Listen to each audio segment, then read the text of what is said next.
আসসালামু আলাইকুম। আপনাদের সবাইকে স্বাগত জানাচ্ছি স্নিগ্ধা অ্যান্ড লতাস কিচেনে।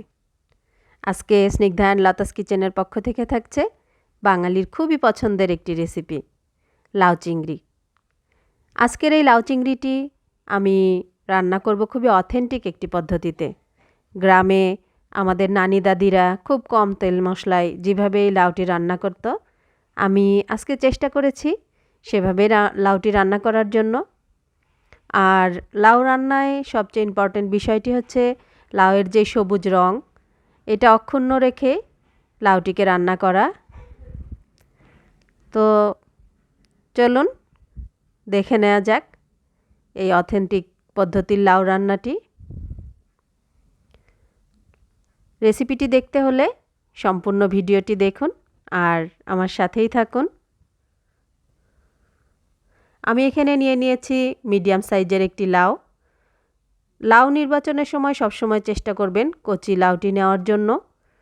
আর আরও একটি ইম্পর্টেন্ট বিষয় হচ্ছে লাউটি তাজা রান্না করার চেষ্টা করবেন। লাউ কিনে এনে যদি বাসায় রেখে দেন বা ফ্রিজে রাখেন, সেই লাউটি সিদ্ধ হতে বেশ সময় লেগে যায়। এই জন্য লাউ সবসময় চেষ্টা করতে হবে তাজা তাজা রান্না করার জন্য। আর দেখুন লাউয়ের টুকরোগুলো আমি চেষ্টা করেছি সবগুলো যেন একই সাইজের হয়, না হলে কিছু লাউ সিদ্ধ হবে আবার কিছু সিদ্ধ হবে না।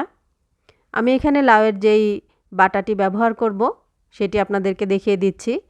নিয়েছি 3টি কাঁচামরিচ, 2টি পেঁয়াজ কুচি এবং 1টি রসুন কুচি। এখানে আমি চুলায় একটি ফ্রাই প্যান বসিয়ে প্রথমেই লাউগুলোকে দিয়ে দিয়েছি। লাউ রান্নার নিয়ম হচ্ছে খুবই কম মশলায় লাউটি রান্না করতে হবে। দিয়েছি 1 চামচ পরিমাণ লবণ, হাফ চামচ পরিমাণ হলুদের গুঁড়া এবং খুবই সামান্য লাল মরিচের গুঁড়া। যেহেতু আমি কাঁচামরিচ দিয়ে লাউটি রান্না করব, তাই এখানে মরিচের গুঁড়া অনেকে চাইলে নাও ব্যবহার করতে পারেন, আর যদি ব্যবহার করেন খুবই সামান্য। এখানে দিয়েছি হাফ কাপ পরিমাণ পানি। লাউ থেকে পানি উঠবে, এই জন্য খুবই কম পরিমাণে পানি দিতে হবে লাউয়ে। প্রথমে আমি লাউটিকে সিদ্ধ করে নিব এবং হলুদ মরিচের পরিমাণ অবশ্যই নতুন রাঁধুনি যারা আছেন লাউ রান্নার ক্ষেত্রে খুবই কম দিবেন আপনারা। এখন আমি যেই মশলাটি তৈরি করেছিলাম পেঁয়াজ রসুন এবং কাঁচামরিচের, সেই মশলাটি দিয়ে দিচ্ছি। দেখুন লাউ থেকে পানি উঠছে। এই জন্য লাউ রান্নায় পানিটির পরিমাণটা খুবই কম করে দিতে হবে। আমি এই পর্যায়ে ঢাকনা দিয়ে দিচ্ছি লাউটিকে সিদ্ধ হওয়ার জন্য। দিয়ে দিচ্ছি আর কয়েকটি কাঁচামরিচ।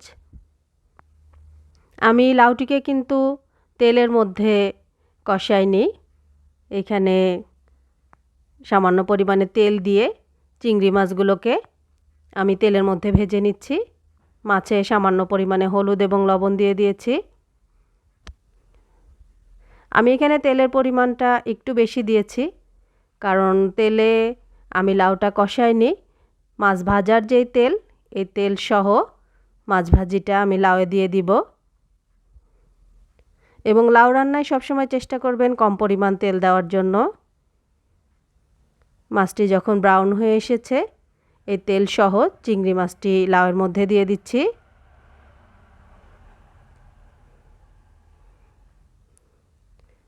খুব ভালোভাবে নেড়েচেড়ে মিশিয়ে নিতে হবে। এখন লাউ রান্নায় সবসময় লক্ষ্য রাখতে হবে যেন তেল মশলা খুব বেশি না হয়ে যায়। নতুন রাঁধুনিরা অনেক সময় ভেবে থাকেন যে বেশি বেশি তেল মশলা দিলেই বোধহয় রান্না অনেক মজা হয়। আসলে তা নয়। আমি খুবই প্রাচীন এবং গ্রামীণ একটি পদ্ধতি আপনাদের সাথে শেয়ার করছি।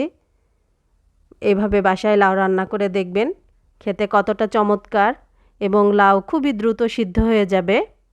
অনেক সময় দেখা যায় লাউ তেলে কষানোর ফলে লাউ সিদ্ধ হতে অনেক সময় লাগে। এই পর্যায়ে পরিমাণ মতো ধনিয়া পাতা কুচি দিয়ে দিয়েছি। দিয়ে আর কিছুক্ষণ আমি রান্না করব, 2-1 মিনিট। দেখুন আমার লাউ রান্না মোটামুটি প্রায় শেষ।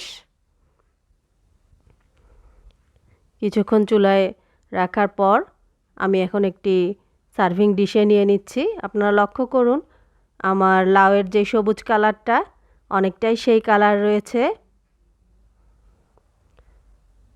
দেখতে যেমন চমৎকার, খেতেও অত্যন্ত সুস্বাদু। আপনারা এই পদ্ধতিতে বাসায় রান্না করে দেখবেন। বাচ্চারা থেকে শুরু করে বাসার বড় মানুষ সবাই খুবই পছন্দ করবে। দেখুন কতটা চমৎকার লাগছে লাউ চিংড়িটি। আমার ভিডিও যদি ভালো লাগে অবশ্যই কমেন্ট বক্সে জানাবেন আমার এই প্রাচীন এই পদ্ধতিতে লাউ রান্নাটি আপনাদের কেমন লেগেছে।